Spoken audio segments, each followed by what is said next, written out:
You basically had a lot of pride. You had a lot of pride instilled, and it was like you are somebody. You gotta understand. At that time I was young, very young, man, and to have Mississippi. Yeah, in Mississippi, so shit was real. No, real talk. Like I remember driving. It was probably about a quarter of a mile from my house, and I'm driving down the street with my brother, and to my right there was a burning cross. Right, and this is not far. Like you can literally walk down there. Dead in hip hop conversations. Dead in hip hop conversations. We're here with Night Wonder. What's good, homie? Dead in hip hop. You're watching Dead in Hip Hop Conversations. Be sure to check out deadinhiphop.com. New articles up there about all the great writers we have, and Mike, and music, and all kind of shit there. Also, be sure to check out the Dead in Hip Hop indie reviews. Check out Mike C. Town's page, BZ SoundCloud. Catch our album reviews, the whole nine, man. Dead in Hip Hop everything. B, you and I, we went back and forth. Couple of weeks. Yeah, I'm gonna start out with you, man, because we kind of, been testing back and forth since the whole story broke about, LeBron putting himself on the NBA Mount Rushmore, and that spoured off a lot of conversations about who would be on Mount Rushmore, NFL, basketball, baseball, shit like that. So you and I have kind of been going back and forth about who would we put on the hip hop Mount Rushmore. And I think we got to 3, but we couldn't find that 4th one. We did. I came up with 3 too. Did you come up with 3? I got 3. I thought you got the 3. I did. I don't know. But I was just kind of curious as to who would be on hip hop's Mount Rushmore. What you got, Mike? Since you're sitting over there. Now you changed the question. So now it's hip hop. No, you're hip hop. Like, who would you put on? I don't know. Ask somebody else first. FIFA. I'm trying to find number 4. I'm ready, man. I got my 4. Pitbull. I got J-Lo. Does that count? Oh man. You got 4. You got. No, I got 4. I got my reasons for the 4 too. It wasn't that hard for me. I don't. I don't go as way back with y'all. I mean, as y'all with hip hop. I know, right? I mean, shots fired, man. No, I'm just don't go way back like y'all. I just say your introduction to hip hop was a lot earlier age than me and faster, and y'all just were like kind of in the moment when hip hop was, just. All these classics. Piling on, keep piling on. What are you talking about? Oh man, look, nothing. We're not that old, Ralph. I know you're not that old. I know. You're still young enough to, you can hang out. Well, hip hop's only 4. I'm just saying, like, if you was 50 something, I'd be like, nigga, nah. There's nothing I have in common with a 50-year-old. That's all I'm saying. Like, y'all niggas are still cool. I can still fuck with y'all. Oh my god. But my 4 Mount Rushmore, no particular order, none of that. But the first person I'm gonna mention, I have to put him on there mainly because just from the business aspect of everything, he monopolized his likeness, and he made all the right moves. Jay-Z. Like, I think Jay-Z has to be on there because not only is he regarded as one of the best to ever do it, but just from a business perspective, I don't think nobody's ever done that. I don't think nobody's ever gonna be able to do that. I think he's kind of like Jordan in that aspect in terms of how iconic Jordan is. Nobody's ever gonna touch that. I don't think nobody from a business aspect is gonna touch Jay in hip hop. So Jay-Z is hip hop's Jordan. Yeah. Michael Jordan. Well, yeah. Try to get you. Not okay. No, he is. He is in certain aspects of their career. Okay. But I wouldn't say, because I still think Jordan is arguably the greatest player to ever play the game of basketball. I can't say the same for Jay, mainly because of the other people that are on Mount Rushmore. My other guy is Biggie, because I think as a rapper he was the best to do it. You know what I'm saying? Unfortunately, you know, we didn't get a lot of work from him. But to me, that's still my favorite rapper. You know what I'm saying? I think he was just the best to ever do it. So, Biggie has to be on there. The next artist I got is Pac because of his influence. You know, I was never a big Pac fan as much as I was Biggie. Biggie always had me more. But you know, there's no denying how influential Pac was, you know, and then just how in terms of an artist, you know, like he was in movies. You know what I'm saying? Like Pac was just so influential. It just spanned more than just music. So that's why he has to be on there for me. And then the last one is interesting. This was the one that I was kind of like, okay, who should I go with? And I had to go with Andre 3000. And I have to go with Andre 3000 mainly because I was like, you know, I grew up in the South, so South has to be represented. And for me, I think that he embodies everything of the South. The lyricism, you know, Two Dope Boys and the Cat. Like he gives you everything. Trap house, super lyricism. Like he just everything. Him being eclectic. Like there's not anything that Andre 3000 can't do and do it well. So, you know, from the South, I think that there's a lot of great artists, but I don't think that there is somebody as unique as Andre from the South. So that's why he has to be on my Mount Rushmore. So those are my four: Jay, Pac, Biggie, Andre. What's up, B? How you looking? Man, All Detroit artists. Eminem, Royce. man. Dilla.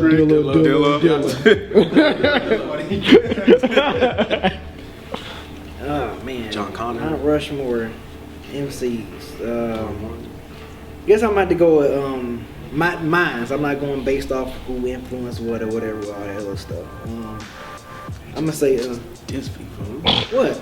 No, I'm just saying. I'm just like, I guess mines. I guess I'm not gonna. You going about it a different route. Yeah, I got you. yeah. I would say Big Daddy Kane be up there. One of the first like Ain't No Half Steppin', like one of the first hip hop songs I got introduced to.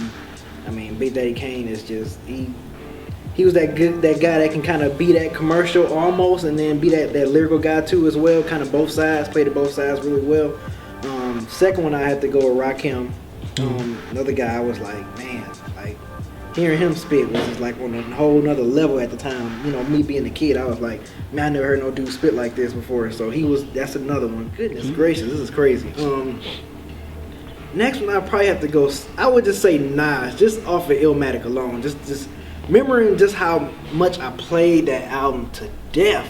Oh my God, like, yeah, Nas, and that was another one where it was like one of those oh my God moments. Like this dude is like just Rakim just on a whole nother level, you know, just twice. This is crazy as Rakim. And then the last one, I think I might have to, gotta go with my boy Black Thought, man. I think it's from him being with Roots from the beginning to just now, seeing how he can still just kill the mic. I'm still at awe every time I listen to Black Thought today, you know what I'm saying? And I can still go back and listen to the old Roots albums and be like, man, this dude is just crazy. Like, you know, I can always have him up there in my top 3, top 5 MC list whenever I'm listening to MCs. It's like Black Thought is always being placed up there every time. So there it is. That's my 4. Shit. Finally got there, huh? Yeah. Damn, no Detroit, no Eminem, no, oh man, Connor. no Eminem, like yeah, Royce. Dang. All right, go. Okay, so here's who I got. So 2 are on B's list, but and for kind of like some of the same reasons. Kane, Big Daddy Kane, obviously one of the guys that a lot of people look back on as far as his skill, you know, his ability to fucking rap, but he was also able to cross over and be commercial. And so that was something to hear, just to hear a guy that could rap like that on the radio. That's what we were hearing, you know, when I was growing up. And so Big Daddy Kane, definitely, of course, Rakim, obviously, because when he came on, like, he kind of changed the game. Like you said, pioneers, right? When he started rapping, people was like, oh, we can do that? Right. Shit, I didn't know we could do that. Okay, so he took the game to a whole other level, so which led into kind of where we are now.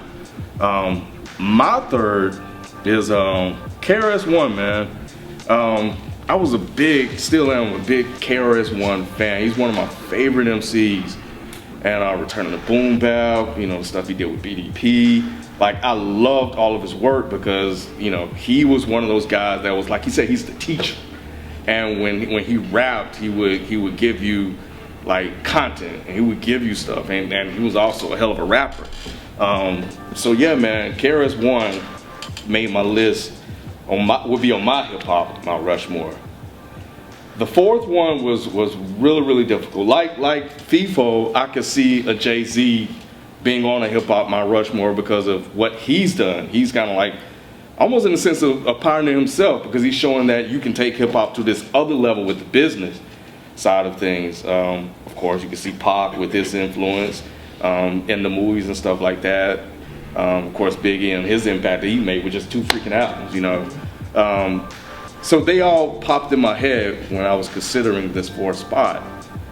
But for me, I would have to put Chuck D in that 4th spot, man. Public Enemy had a huge influence on me with the albums that they put out. I can picture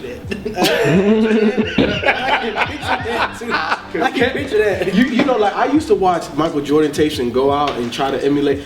Ken was just hell yeah.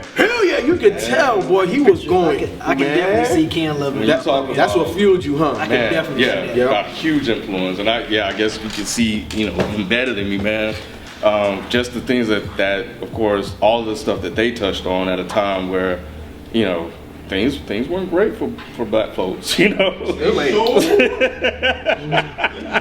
And, you know, and they used that platform, they used their voice to kind of convey those messages and to really communicate to the people. And that influenced me a lot, man. I loved it, man. Just like I consider Ice Cube. I wanted to put Ice Cube there for his first 3 albums. I wanted to too. Because again, they touched on a lot of that stuff too, man. But I have to give it to Chuck D. I think just his influence just on me growing up, where I was growing up, you know, in Mississippi, you know, and experiencing the things that I experienced, man. It was great to hear, you know, voices like that where we didn't get a chance to really hear a lot of that, you know. Yo, so how many people did Chuck D influence you? Like, you know what I'm saying? Like how, like, and I don't, you know, it's kind of a joke, but like that. I don't know why, but I just get this idea of like 12 years a slave. Like, when he be up there, like, Ken just walking by and seeing people hung and shit, and then just being like, Chuck D influenced you to run, didn't he? He's not gonna do this no more. You didn't need a Brad Pitt bitch ass, huh? All you needed was Chuck D. Oh, you saw the movie? Yeah, I saw that movie. But yeah, like Public Enemy, like did that influence you to become more violent and, you know, to kind of Yeah, you making it sound like kids. Like some ignorant as fuck. Okay, look, I guess because they don't know him. I'm sorry, I'm not. But we do. But I don't think he's violent. No, but back in them, like he used to get in trouble with his brother like that, man. Like they got into fights. Yeah. What? Well, I thought you were just like causing trouble. You know, I didn't know you were love. I've hung around some of those scrupulous people, and yeah, that's some shit. So I just want to know, like, if music influenced you at that young age to, you know, get into some altercations. If we gotta be, you know, I gotta throw out vocabulary. I think it was just to kind of stand up for yourself, man, and have pride for yourself. And you know, we had to listen and take a lot of shit, you know. And no offense to the sole white person in the room, but you know, it was like to not take any shit, you know, from white people. Because they would definitely come at you with some cross shit. So I'm walking down the street, I had, you know, I kind of probably started a little bit. It was a whole fight that broke out at school between the blacks and the white, which wasn't uncommon back then. You know, and you're in the middle of that shit, and I had one of the guys that, you know, you get into a fight with, you know, he stopped, you on the middle of the road, he stopped in his truck, pickup truck, he jump out and, you know, you scrapping in and you face to face with him. So these are the things that I had to deal with, you know, and it was not easy. But Chuck D, man, Chuck D. But yeah, man, so Chuck D, man, just the fact that he stood up and he didn't tolerate a lot of stuff, and that he was, you know, he was preaching a lot of the messages for people to get out, you know, black folks to get out and and do more and be more. Same thing with KRS-One. You can be more than what you are. You know, so that's it. That's my my hip hop. Yeah, you gotta talk. You okay, Mike? That's my hip hop, Mount Rushmore, man. Rakim, Kane, KRS-One, Chuck D. I'm just gonna go the route of the 4 rappers that, had they not been around, I probably wouldn't give half a shit about hip hop. I definitely wouldn't be doing this show. I'll start with the painfully obvious, and that would be Biggie. I mean, you know, had there not been a Biggie, I never would have thought that mainstream rap could be good music. You know, because by around that time, I was just like, I was not interested anymore in radio rap until I heard this guy. I think I talked about that on the review that we did, where I heard this guy doing Give Me the Loot. I was like, this is a mainstream rapper, holy shit. Another rapper that was extremely important to me when I was younger, and that's Del the Funky Homo Sapien. I mean, I still to this day, I was talking to somebody on Twitter today about how I feel like Del the Funky Homo Sapien has one of the best rap flows of all time. And I don't give half a fuck if all you little dipshits want to call me names in the comment section. I will stand by that claim to the day I die. Granted, Del kind of fell off a little bit with putting out albums, but his flow is still, to me, he sounds perfect on a beat. Perfect on a beat. He's just amazing. You're talking about him. People are sleeping on Del. Anyway, I heard Del, and that really, you know, got my interest back into rap music. Another rapper would be Slug, Atmosphere. I've talked about this a million times. You know, I think for a lot of people, Drake was that guy that made people feel like, you know, you can be sensitive and be a rapper. But Slug was doing that shit years before Drake even thought about picking up a microphone. Slug was talking about his feelings, but he was still murdering a microphone. Like, I was talking about this to one of my exes years ago. She asked me, she said, you know, I realized Slug has never had a beef. And I was like, you know, you're absolutely right. I've never heard of Slug having an on-wax beef, because even though he talks about girls breaking his heart, he talks about being, you know, an alcoholic, he talks about all these things that rappers don't really talk about, and not like in a braggadocious way. No rapper has come for his neck, because they know that you will get fucked up. You cannot fuck with this guy. But yeah, LP for me has to be on my hip hop Mount Rushmore, because a few things with LP. Well, shit, I'm not gonna sit here and talk about LP all day. I'll just say that the high level shit. He was the rapper that made me really reconsider what rap really is, because when I first heard Fantastic Damage, I was just like, I don't know what the fuck this is, but I love it. Like, this is hip hop. Like, I didn't know people could do this. Then when I heard, wait, did I say Fan Crasher or Fun Crusher? You said Fantastic. I'm sorry, I meant when I first heard Fun Crusher Plus, I was like, oh my God, I cannot believe this is hip hop. Like, the way these two guys are rhyming, and over the production that they're rhyming on, and plus I was a punk kid, so I was just like, they were hip hop's, to me, they were hip hop's answer to punk rock. Like, they were doing shit like completely off. Like, it made no sense to most people. And the thing I've always loved about LP is he's always done his own thing. When he went from that and then did Fantastic Damage, when that record came out, he solidified himself as being one of my favorite MCs. Because if you listen to Fantastic Damage, still to this day, there's not a single rapper that I know that sounds anything like that. That can do that sound the way he did it. The way he can make a verse where half the shit doesn't even rhyme, but it still sounds so b-boy. And the fact that, like, everything on the album sounds so crazy, spacey, weird, but again, you can still hear the BDP influences, you can still hear the Ice Cube influences, you can still hear the Bomb Squad influences. The dude is just phenomenal, man. But yeah, that's my 4. Come at me, bro. Ain't nobody got shit to say about mine, huh? So I fucking I thought. knew LP was in Can I take something back? Can I No. take No. What you want to take back, B? I do want to put Ice Cube in mine. 'Cause the reason why is because Who you taking You out? take it off. I said Nas. I said I'm Okay. taking Nas. I put Ice Cube in there because, man, just off his. Okay, I know I said Illmatic. Nah. But his first 3 albums, man, just. Man. Yeah. Oh man, and you couldn't back then. You could not tell me nothing about Ice Cube. If you say Ice Cube was whack, I was gonna fight you. Like I mean, was to gonna fight leave you an back then. NWA group and just go solo and be and so still kill it. fucking kill it. like, I mean, I know. So yeah, I got because he had people on the East Coast, Yeah.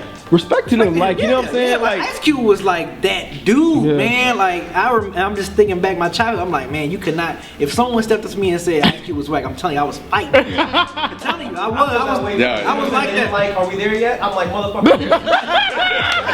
I would beat your ass. That's the best movie ever. I'm talking about pre-movie Ice Cube. I'm talking Before War and Peace, Ice Cube. about, you stupid. But yeah, I gotta put Ice Cube, man. Ice Cube, he's that's like another like pioneer, West Coast pioneer, man. So yeah, Rakim, Big Daddy Kane, Ice Cube, and Black Thought. Any last words? Yeah. Fuck all y'all. let's go. Made one of the best diss tracks, man. Man, no Vaseline? Yeah, bro. God, man, you couldn't tell me nothing about Ice Cube back in the day. And the stuff he talked about, like, he was so ahead of his time, man. The stuff that he used to talk about on Death Certificate and Predator and stuff, man, he was so ahead of his time. So.